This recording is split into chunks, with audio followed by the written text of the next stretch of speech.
M0FXB, welcome to my channel, Yaesu FTM-500. Let's get our hotspot working with our FTM500. First thing is get the frequency in there. So we'll go into VFO mode. See that? We'll just press the VM. That's memory mode, VFO, and then we'll grab our microphone and type in the frequency. 433.500 is what we're going to use.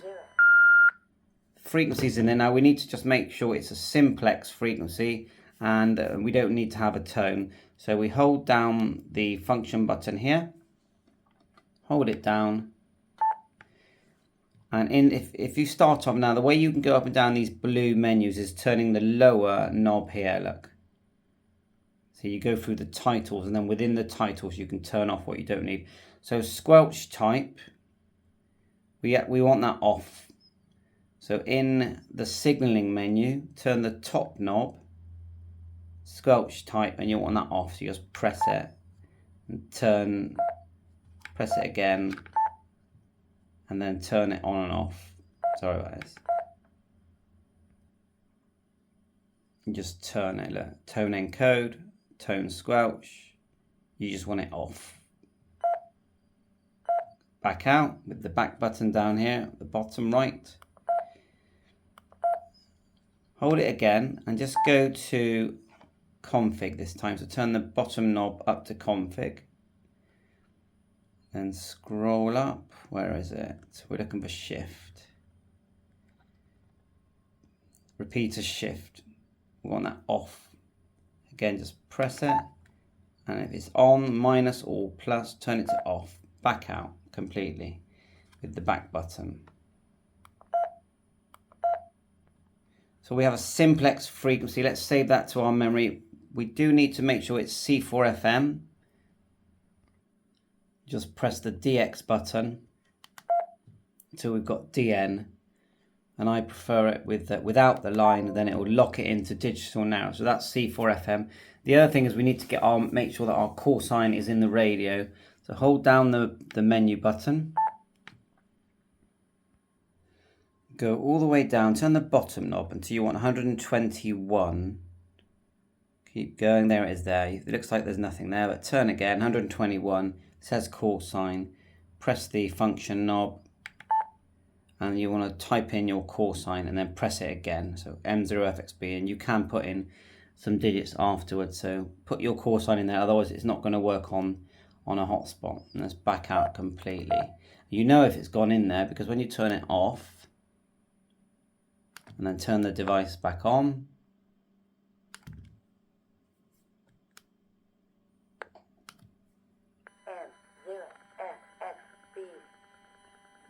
It says it at the beginning.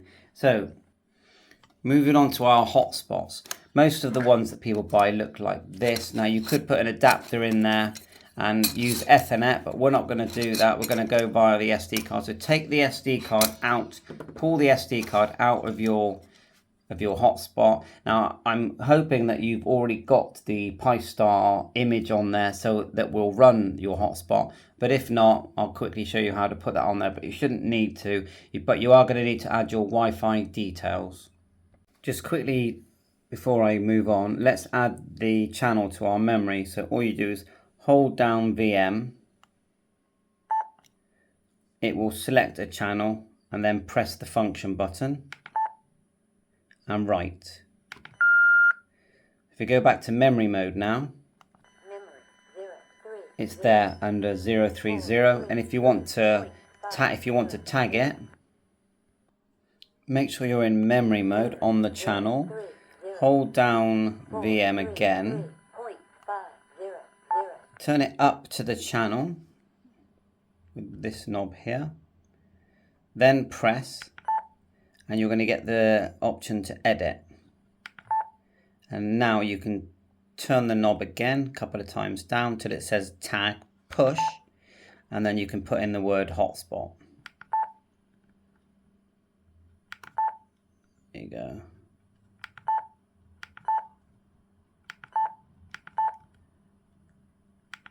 And then just hold it in. And then when you go down to OK, back out with the back button at the bottom here. And there you are. You've named it. You've got all the correct frequency. It's simplex. There's no tone. Let's carry on. Take out the SD card. Just pull it out and then put it into your adapter there. I've got one of these. Plug that into your computer or laptop. There's an adapter cable that goes to my computer. It's a lot easier to get to. At the PC, we are on Pistar downloads here. If you have the image already on your SD card, you'll just put in here this is called Pistar Wi-Fi Builder, the username and password of your router at home. Let's just say the username is home router. It'll be on the back of your router, and your password is 12345. Okay, then you'll click submit, and it will give you this file called a WPA supplicant, which is like this white little file here. So let's just go to downloads, and you should see it there. There it is there, WPA supplicant. So then click your file at the bottom here, look for PC, so scroll down, and there's your SD card. And then what you want to do is drag that same file, so you can go right click on the file here and open up, you want your PC again. Where's it gone here? Desktop. Downloads, that's fine, we'll find it, don't worry. So right click, go to downloads, and then put them side by side, and then if that's your Pistar there, drag the CWPA here, drag it into Pistar, leave it in there.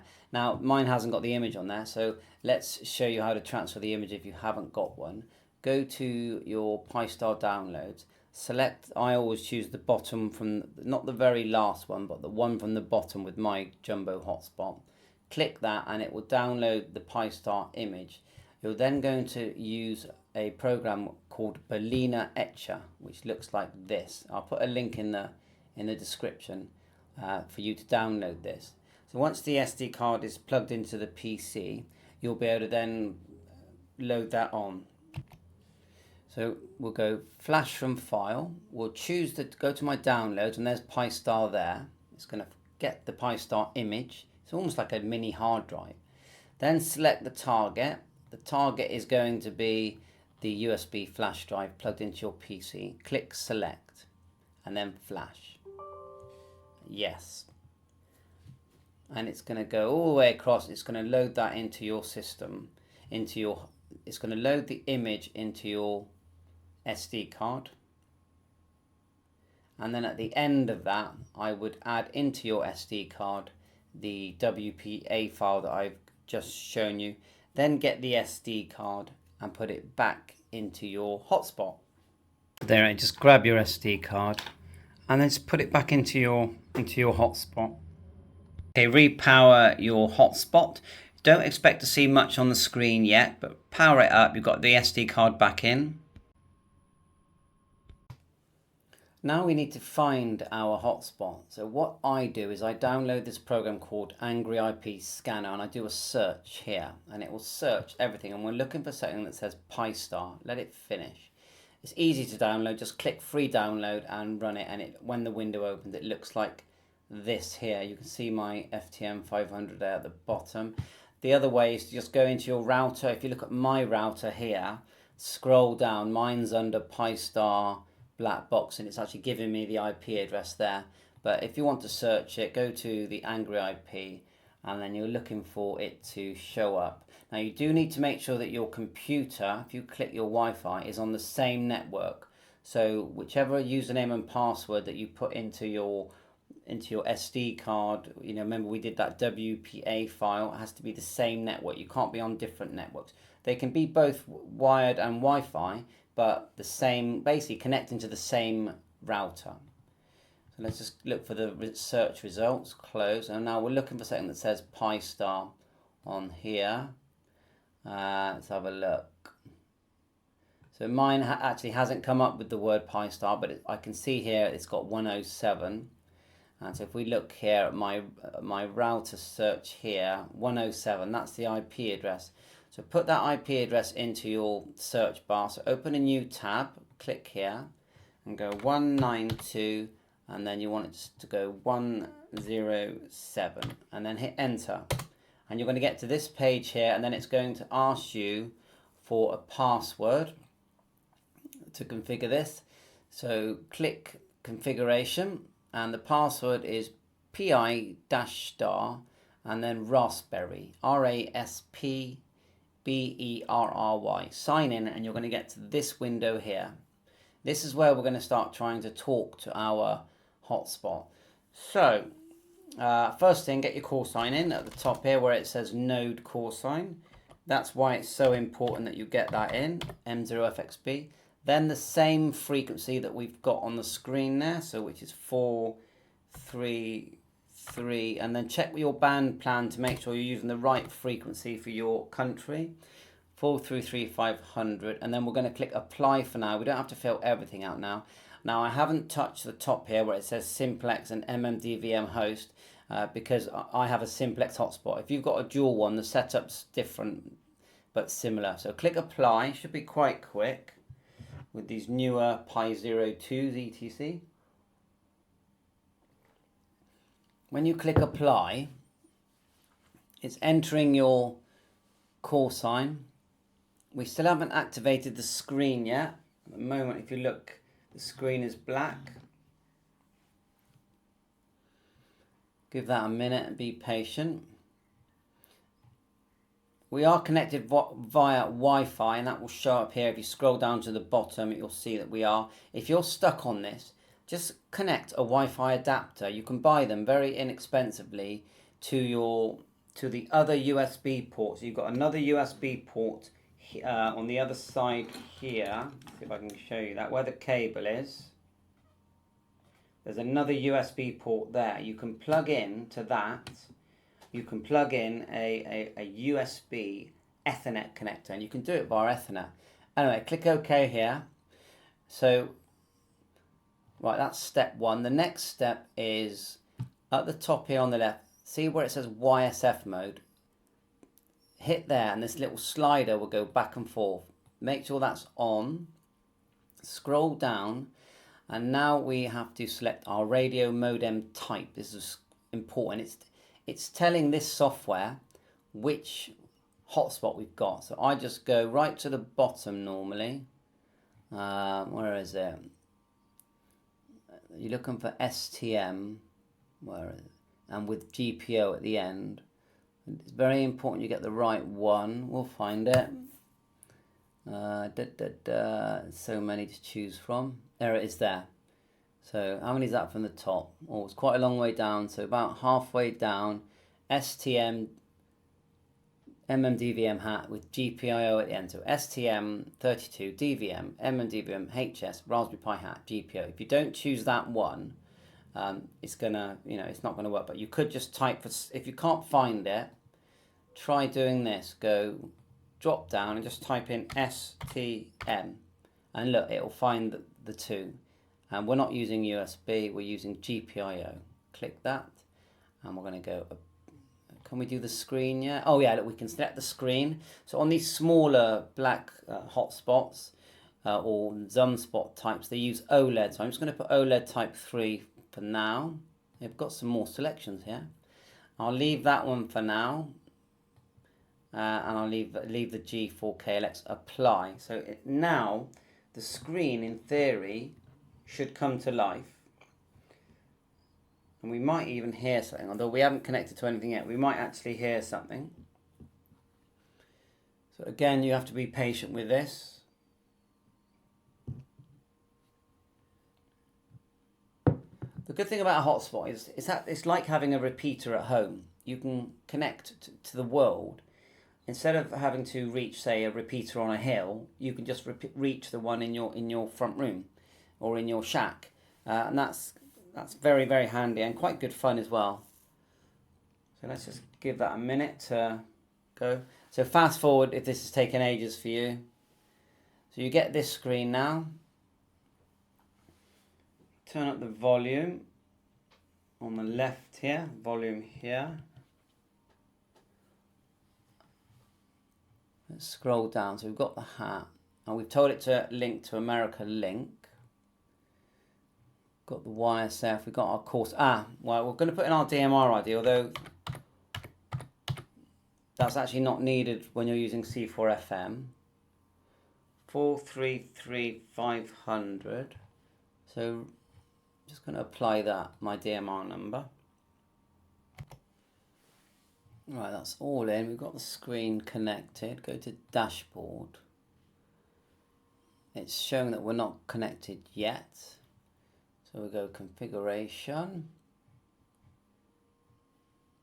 Let's try a different here. So now if you scroll down, go to startup host, click here, and say you want America link or CQ UK. Let's go CQ UK, and then it allows you to select things. So see, there's more than one CQ UK. We'll just try that one there for now. Click apply, and then that means when it boots up, you can go to CQ UK. Okay, we're all connected now. We've got configuration there. Remember the Pistar Raspberry to sign in. If you want to change anything, you can select using this section here. At the bottom, Yaesu system, dashboard. You've got your dashboard there. And it shows what you're connected to at the bottom here. YSF on the left. Lots of admin configuration as well. And at the end of this, I'm going to add another video I made using the hotspot. Thanks for watching. Okay, very good. I'm using an ICOM ID52 cross-loading into YSF. So I'm just kind of playing around and I thought I'd say hello. And I need to get my day started here. You can tell my voice is kind of cloudy. I'm just getting up. So 7-3, thanks very much. And we'll look for you on YouTube. M0FXBW2RHA. I'll be clearing your phone.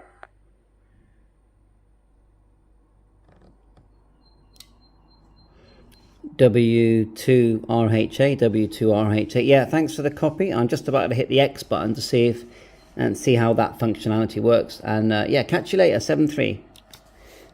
Okay, so what we'll do now is let it time out, and then we're going to hit the X button for the first time. And that time out. Now, it only lets you do it on the main band. There you are, it's gone straight in. If you're on the sub band, it doesn't let you do it.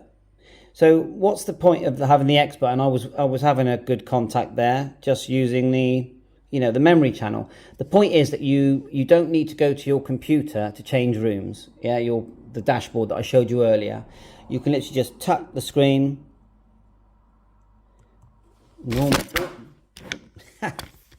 Knock the phone over. Let's just tap this a minute. I thought I could tap the screen, but maybe they haven't done it that way. So we're going to push the function button. Yeah, it looks like it's pushing the function. We're going to go to all. It should give us a nice long list. And then we can scroll down, choose something that we like. There's Hubnet there, we use that a lot. We're going to hit it, and it'll connect to it. Nice big screen on this. We can back out now. And we're connected to Hubnet, and it tells us here. Yeah, I'm surprised they didn't do that touch screen, really. Oh, it did on this part. Okay, go back. We haven't got a GPS lock. Let's do search direct again, push the function. This time we'll go search direct. This time you can actually put in a name, like, I'll just put AM, and then I'll enter it, hold the function, and it will search the name.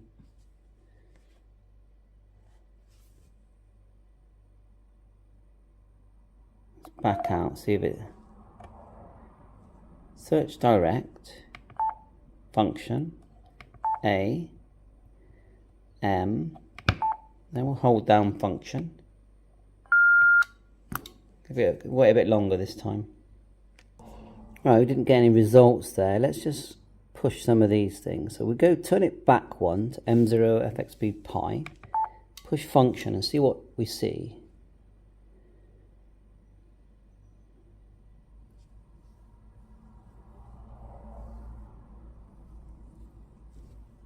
You notice there's an X and an R there, so no data. Let's go down, push Hubnet.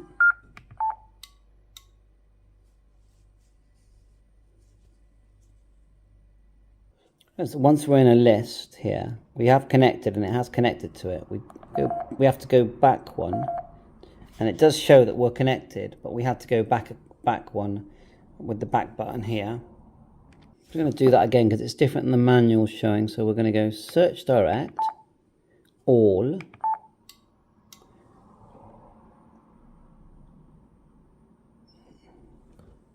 and they all appear. Then we go to, let's do a different one this time. Push the function again. And we're connected. Now it's staying on this window. According to the manual, you rotate the function knob to select the nodal room, connect, then press the function knob, which we did. Rotate the function knob to select the room, which we did. Then press PTT, okay? To establish connection, which we did. And then according to the manual, once we're connected, it shows this window here. Like so. I'm not getting this newsroom. Rotate the function knob to select the nodal room. Connect, then press the function knob, which we did. Rotate the function to select the nodal room. Da, da, da, da. Once connection successful, we get this, we connect. You get an error, but then I'm not getting this emergency news station room at the moment because we wanted to have a go at putting in categories. While displaying the local node, rotate the function knob to search and direct, then press function knob, the category thing. So, okay, we'll try that. Rotate the function knob to select search and direct, and then enter a name. Okay. Rotate the function knob, press PTT, it's the same. Specify DTMF. Communicating. And then so on and so on. So I'm not seeing how to put it into categories. Just having a quick look here in YSX, look 64. Edit categories. There's nothing in there at the moment. You can basically name the categories, delete a room or node. That's our DGID. Repeat YSX frequency. Okay, we'll try again. We'll hit the X button.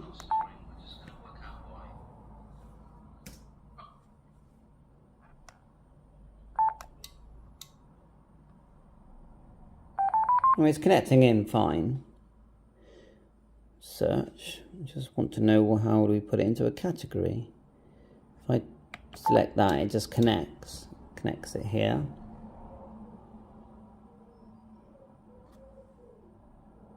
If I go, yeah, it's still doing that.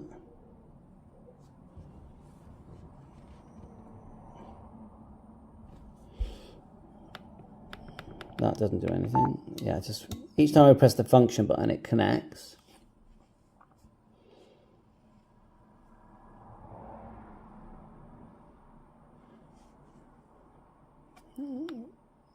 No data, so maybe it's not actually connected. That's why it's saying no data. Search direct. So I can't choose a category because we haven't put one in yet.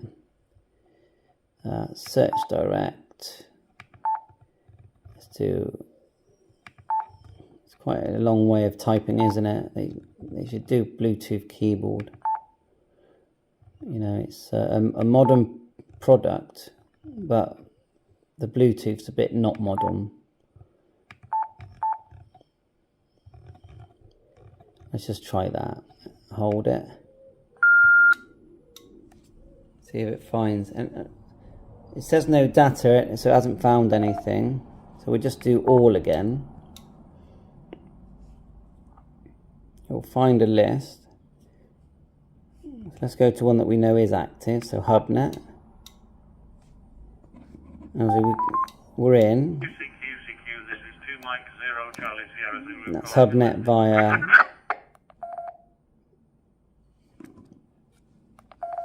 We're connected to Hubnet via... How do we do category? Yeah, it's connecting us. So I'm not really seeing how to add a category. Someone tell me. Give it another minute. We can't tap it. Can we tap it? Can't tap it. Let's push a few other buttons. That's squelch. Push the big knob. Nope. Turning it does do nothing really. The only button that's going to do anything is that one. It's the function. And that's just reconnecting me. So I literally don't know how to put this into categories. I'm reading the manual, but I'm not really seeing it. But otherwise, it's working. So I thought I'd show you that much for now. We're learning all the time. That's M0FXB, YSX connection, and using my Pistar hotspot as well by DV Mega. 7.3, all the best.